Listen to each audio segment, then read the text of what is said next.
ডিসেম্বরে ত্রয়োদশ সংসদ নির্বাচন করার লক্ষ্য ধরে তফসিলের আগেও পরে মিলিয়ে কার্যের ফর্দ চূড়ান্ত ও বাস্তবায়ন সূচি করে রোডম্যাপের আদলে এবারও অ্যাকশন প্ল্যান বা কর্মপরিকল্পনা করছে নির্বাচন কমিশন।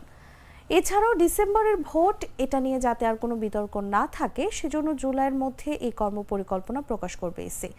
নির্বাচন কমিশন সূত্র বলছে, ত্রয়োদশ সংসদ নির্বাচনের সময় যতই ঘনিয়ে আসছে, প্রস্তুতিমূলক কাজ গোছানোর মধ্যে ডিসেম্বরকে লক্ষ্য ধরে কর্মপরিকল্পনা আনছে এএমএম নাসিরউদ্দিন কমিশন। ভোটের অন্তত 6 মাস আগে অন্তত 2 ডজন বিষয়ভিত্তিক নির্বাচনী প্রস্তুতিমূলক কাজের ফর্দ তৈরি করে রাখতে হবে। রোডম্যাপের আদলে সংক্রান্ত অ্যাকশন প্ল্যান নিয়ে খসড়া তৈরির কাজ চলছে। এর আগে সোমবার নির্বাচন কমিশনার মোহাম্মদ আনোয়ারুল ইসলাম সরকার বলেন, ভোটের প্রাথমিক কাজ শেষ করে জুন-জুলাইয়ে কর্মপরিকল্পনা বা অ্যাকশন প্ল্যান ঘোষণা করা হবে। ডিসেম্বরে নির্বাচন এটা আয়নার মতো পরিষ্কার হয়ে আছে।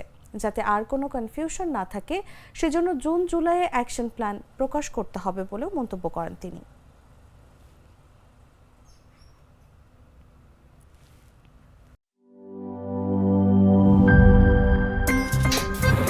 আমার একটা স্মার্ট সিদ্ধান্তে 25% গ্যাসের খরচ কমেছে। ভাবছেন কিভাবে?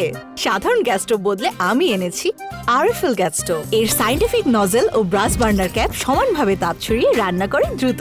তাই গ্যাসও বাঁচায় 25%, টাকাও বাঁচে 25%। আরএফএল গ্যাস স্টোভ নিরাপদ ও গ্যাস সাশ্রয়ী।